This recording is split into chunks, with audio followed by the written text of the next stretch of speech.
Бастаймын.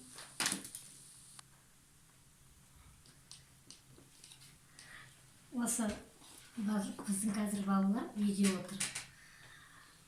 Әрине мына жаман індет арқылы далаға шықпай үйде мысалға іштері пысып зеріккен балалар бар мысалға.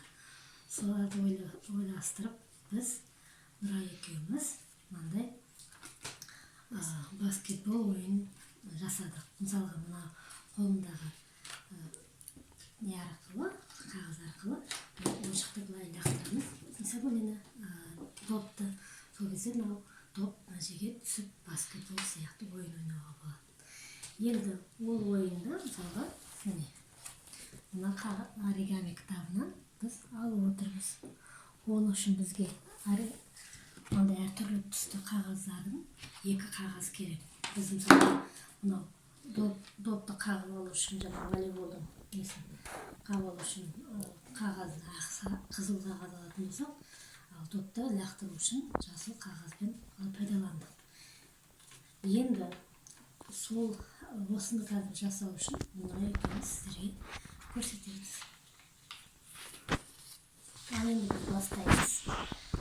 Бірінші мына допты қағатын нәрсені істеу үшін біз қазір осы қағазды қолданамыз.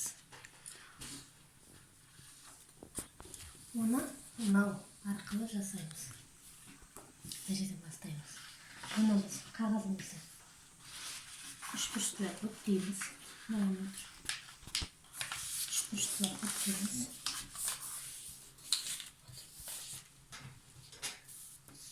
Ол бүктеген қағазымызды тағы бүктейміз.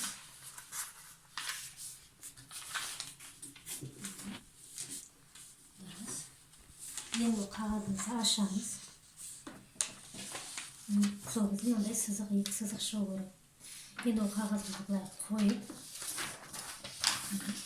мына сызыққа дейін былай бүктеуші.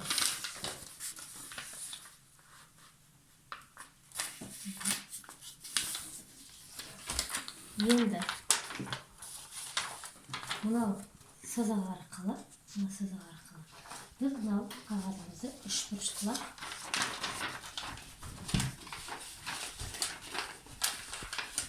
сызық арқылы бүктейміз.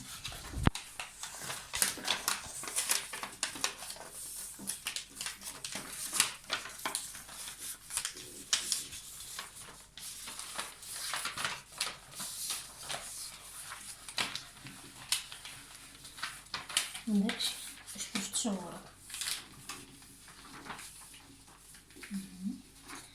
Енді осы үшбұрыштыны мына 2 қағазды алып, баскетболдың добы түсу үшін біз былай бір-біріне бүйтіп клейлейміз, желімдейміз.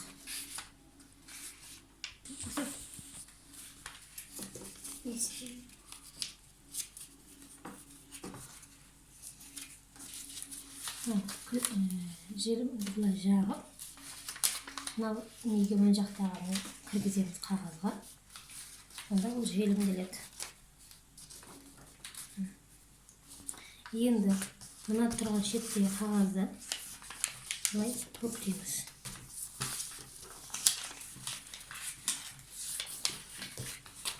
Бір-біріне өте жақындамау керек. Бір саусақтың орнындай ашықтық болу керек. Оны біз сосын былай ашып, тіреуіш ретінде қоямыз.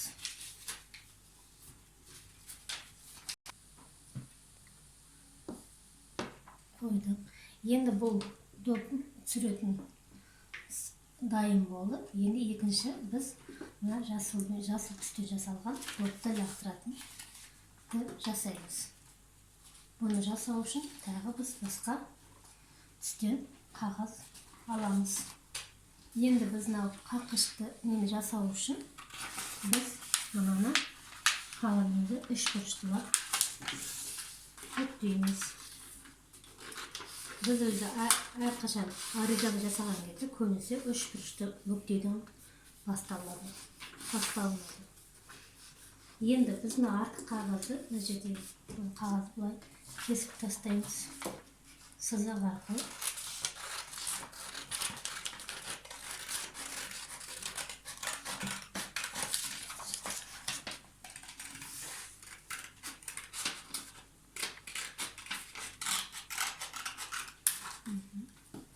Енді ол қағазымыздың арасын ашамыз. Шамалы қағаз былай сызық арқылы, мына сызық арқылы қағазымызды шамалы 1-4 сантиметрде түсіреміз. Осындай. Сол қағаздың бойымен мына сызық арқылы мына қағазымызды былай бүктейміз.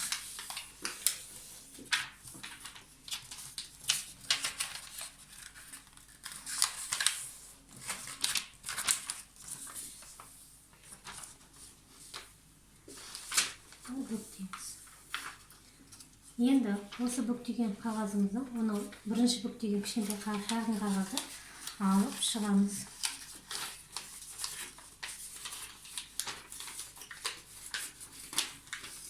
Мындай шағын үшбұрышты қағазымызды алып шығамыз.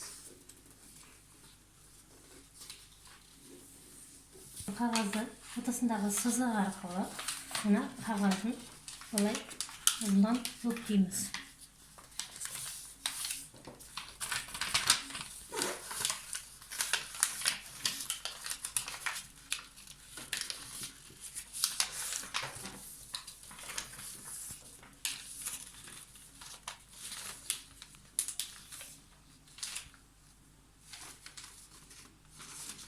Осылай бүктейміз.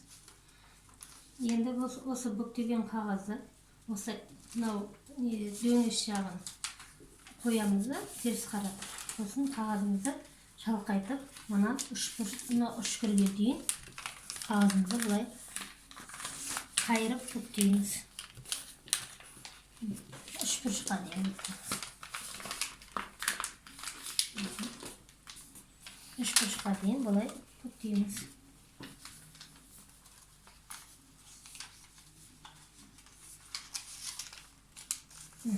Енді осы бүктеген қағазымызды дәл ортасынан былай бір-біріне беттестіріп бүктейміз. Беттестіріп былай бүктейміз.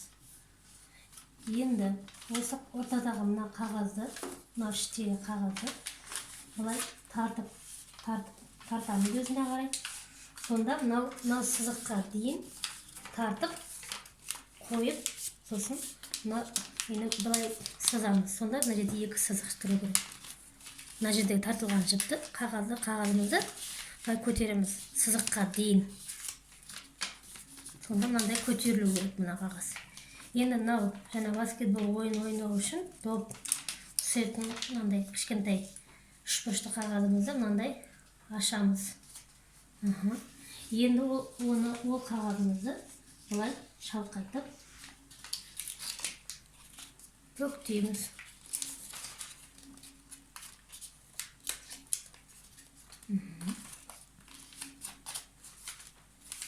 Шалқайтып бүктейміз. Енді бізге ыңғайлы болу үшін, жаңағы топты тарту үшін біз мынау қағазымызды төменге қарай кішкене былай бүктейміз.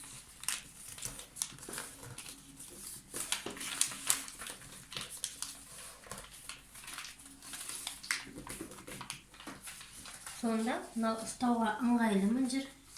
Сосын бір-біріне былай беттестіріп отырып, міне бір-біріне жабыстырып отырып, тартқан кезде мына қағазымыз былай тартылу керек. Сонда ол доп ұшады.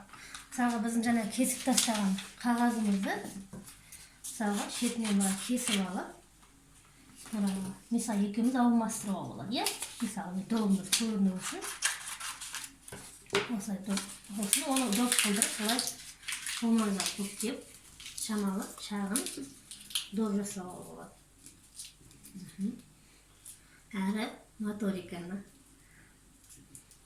дамытады. Енді біздің жасаған өзіміздің жаңағы доп түсіретін қаққышты алдымызға қоямыз да, біздің жаңағы жасаған осы ойыншығымызға мына жерге жаңағы мынандай умаждаған қағазымызды мынаның ішіне қоямыз. Мына суреттегендей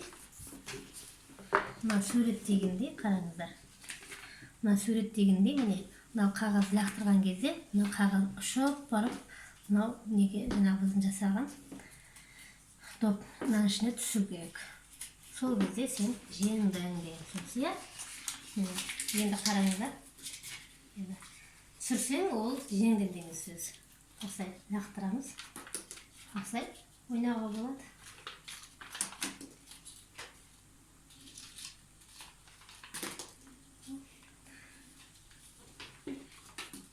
Осылай өз ойнауға болады. Ұна жатса, комментарий жазып, келесі жетідегі біздің көрсететін осындай үйірме онлайн сабағымызды келесі көріп отырыңыздар. Кездескенше сау болыңыздар.